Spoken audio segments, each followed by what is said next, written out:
I am guessing that there were some things that you went through as a child that have had a bigger impact on you than you realize. Some things that you learned, that you observed, that you absorbed, that you were maybe even overtly taught, that have had a detrimental impact, that caused pain for you. And now that pain is still there, maybe more on a subconscious level, and maybe you don't realize that might be getting in your way and holding you back now. And so we're going to talk about this. I'm going to point out some things that you may have experienced as a child that are continuing to get in your way now and have an impact on you now. We're going to talk about how to start to move through these ones. Stay tuned. I think that it's going to make a whole lot of things make a whole lot more sense. If you're new here, I am so glad you're here. Take a second, introduce yourself in the comment section below. Also take a second to like the video and subscribe to the channel if you haven't already. The button is about right down there. And if you are back again, welcome back. Either way, my name is Kristina, and I am a registered clinical therapist, a researcher, a coach, and the creator of my membership community, the Shift Society, that you can get more information about in the description below. I help heart-centered go-getter men and women break through the crap that is holding them back so that they can like themselves and their lives more every day. And most of us have been through things in our formative years. That's why they're called the formative years, because they're forming how we think about ourselves, others, life, or the world, and we bring those experiences with us into our adulthood, not consciously, but this is just how it happens. But we've gone through things that have shaped how we think about ourselves, others, life, and the world that are not necessarily helpful, healthy, useful, or productive. And so now we're going to start to look at what some of these things might be and how it's been impacting us and how we can start undoing that stuff so we can literally break through that crap that is holding us back. And we're going to talk about things that happened at home, that happened with our parents, that happened with our families of origin, because that is so much about what shapes who we are as grown-ups. But this isn't about blaming anyone. This isn't about saying, well, it's this person's fault, so there's nothing I can do. Absolutely not. This is about saying, okay, I understand where this came from, and understanding also that parents, and I remember realizing this as an adult and having my own children, that parents are just older people. They don't know everything. They don't have it figured out. In fact, quite the opposite. If they haven't done their own work and dealt with their own stuff, and even sometimes if they have, there's still going to be things that they screw up on, because we are all human beings.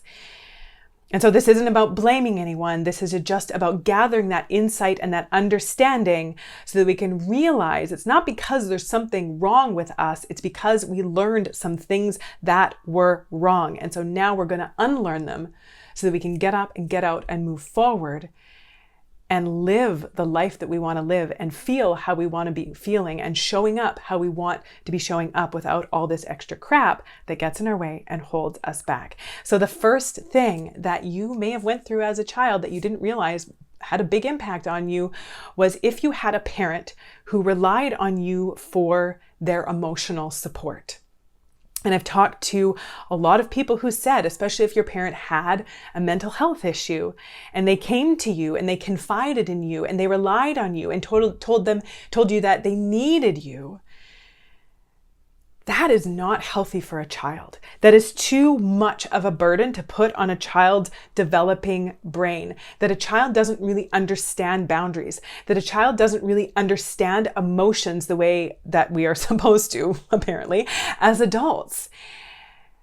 And if you had a parent that relied on you for emotional support, that was too much of a burden on you, and that could have confused things. Whereas maybe now, as a grown-up, you feel responsible for other people's emotions, maybe overly responsible, that you think it's your job to make other people happy, to abandon yourself and neglect yourself often and or always in order to meet somebody else's needs. And don't get me wrong, I am not saying that it's bad to be there for people, to love people, to support people. But when you know if you have this like anxious urge inside of you to go and fix and always just like be there and never say no, where you just feel like you have to. Or if the thought of even ever saying no or ever having your own boundaries and ever taking care of yourself sometimes brings up all kinds of guilt or makes you question your own self-worth. So understanding that probably came from you being given an emotional responsibility as a child that was not yours. And then the next one, and this is a really common one, is if you had a parent who told you that you were responsible for their emotional state. If they ever said something like, you make me so angry, you make me so upset, you make me so hurt, and how this can really mess with a child's head.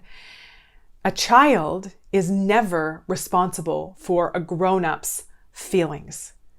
A grown-up is responsible for their own feelings. That children are just being children. They are trying to figure out what's going on inside, what's going on in the outside, how they can relate to either one of those, what's happening in their brains, what's happening in their emotions, what's happening in their worlds. There's a lot going on, and that creates a lot of emotional chaos. They're trying to figure out what's going on in the family, and they absorb a lot of that emotion, and then they may act out by it. And understanding that as much as it can feel like it sometimes, that children are not intentionally being little jerks. And I know, because I have 3 small children, and sometimes I think that, but then I remember and realize this child is not being a jerk. This toddler is just being a toddler. They are not making me angry. I am making me angry because they are not doing what I think they should do, what I want them to do. It's my thoughts about what they're doing or not doing that is creating the anger in me. And so understanding that if you were given the burden of your parents' emotions, then you probably thought that there was something wrong with you. Oh my gosh, I'm a bad girl or I'm a bad boy because I'm making mommy or daddy angry, sad, or upset. I'm a bad person. I'm a bad child. Maybe you were even overtly told you are a bad girl or a bad boy, and the amount of shame that that causes. So often as adults, that shame that many of us struggle with, not feeling like we're good enough, not feeling if we're qualified or worthy enough, starts with this experience of feeling responsible or thinking or believing, because we just believe what parents say because that's just what children do, because we assume that parents know everything, which they don't. And so we think that it really is our fault, that we are responsible for it, and we must be bad girls or bad boys if we are making someone feel a certain way. And then the next one is that if you had a parent who never apologized, if you had a parent who ever did get upset, get angry, yell, raise their voice, just not do a very good job of managing their own emotions, present company included, and they did that, but then never took responsibility for it, never came back and apologized and said, I am sorry, I didn't handle that well. You didn't deserve that. I was struggling with my own emotions and I did not deal with it in a responsible way. So if you never had that, if you never had that experience of doing a real apology, not like, I'm sorry, but if you hadn't done this, then I wouldn't have done this. That's not an apology. That's an excuse. And so understanding that if you grew up with that, then you probably believed that everything was your fault, that it really was that you were a bad girl or a bad boy, which is why your parents were getting upset, why you were always getting in trouble, because there was something wrong with you. And again, that shame that we bring with us into adulthood, and then again think that there's something wrong with us. The next one, this one's a subtle one as well, is being pressured, if you ever were pressured to fulfill your parents' dreams. And as soon as I say this, there are a lot of you who are like, yep, you know it. You know it. If you were ever, the pressure was on to fulfill your parents' dreams, that they pushed you into something that you didn't really want. And I'm not talking about parents that really, help to guide their kids in pursuing a skill or a sport or activity that they are interested in, right? And help giving them that extra bit of push to kind of keep them engaged and involved. No, this is about if you had a parent who just was like, maybe even like forced you. or manipulated you into doing something that you didn't want to do, that you didn't feel like you had a choice, that it was something that was important to them. And so they were trying to fulfill their own unmet dreams, their own unmet goals through you.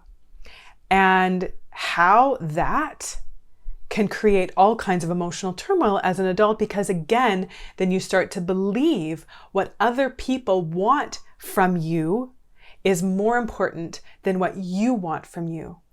That it's your responsibility to make other people happy, to fulfill their expectations, instead of you really checking in with yourself and saying, what's important to me? Your life, the goal of your life, the point of your life is not to meet anyone else's expectations. The goal, the point of your life, even if it's your parents, is not to make your parents happy. First of all, you can't.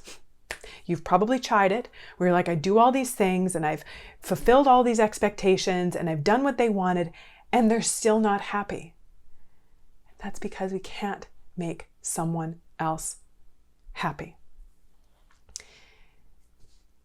I remember when I was younger, it didn't last for very long, but my mom wanted me to be a figure skater.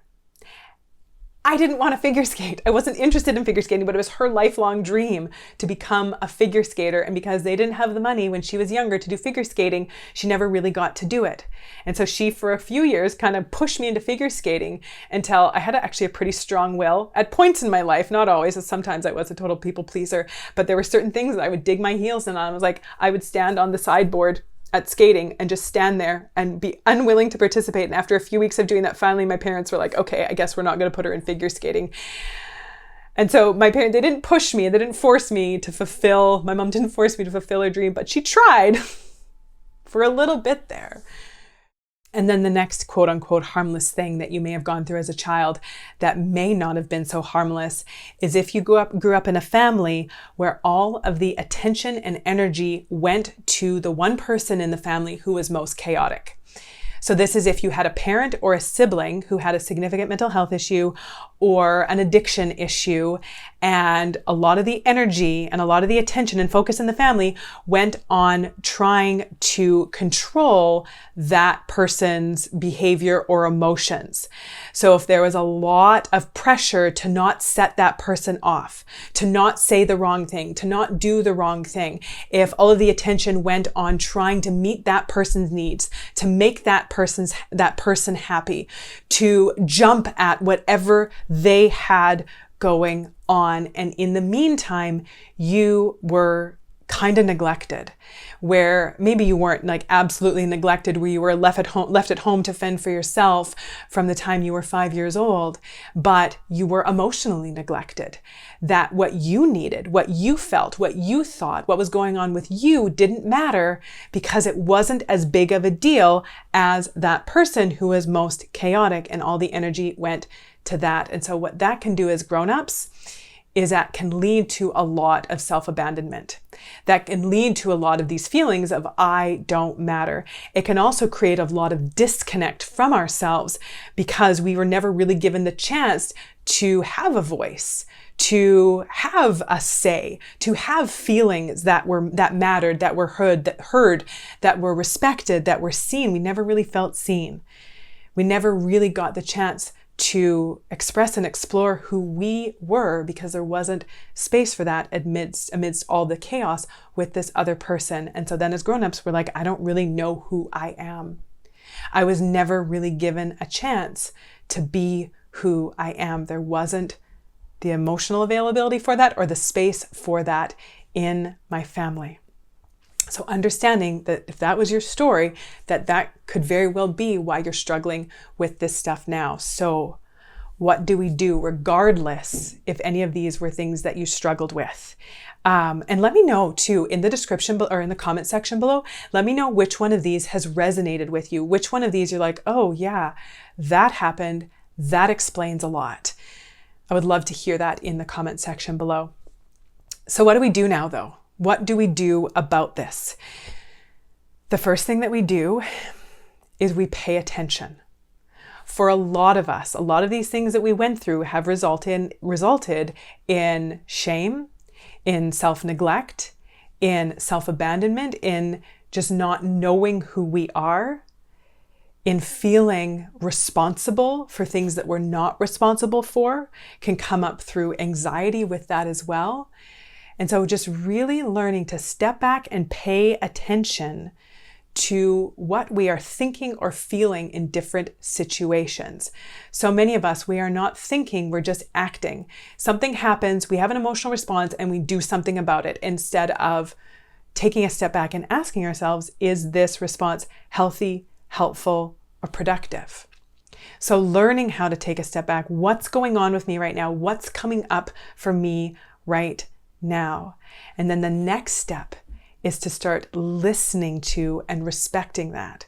What do I need right now? What do I think right now? What's going on with me right now?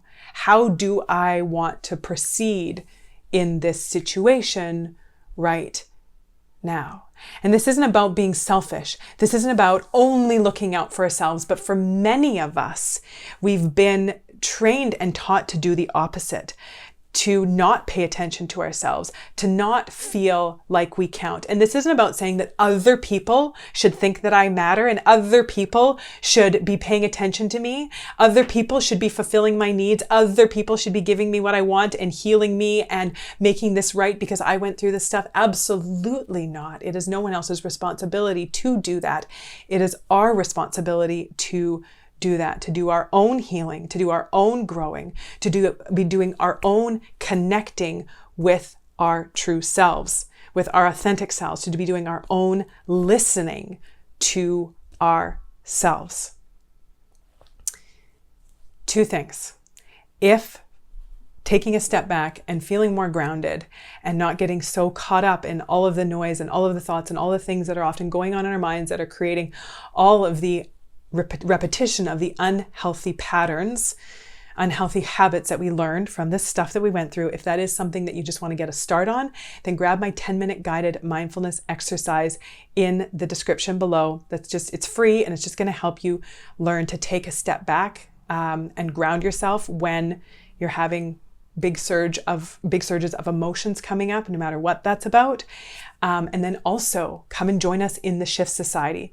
This is the deeper work we are doing about learning how to connect with ourselves, how to undo the things that have been done that are not healthy, helpful, productive, serving, allowing us to live and lead the lives that we want to be living and leading, that we love, and learning how to also love ourselves in that process. You can come and join us there.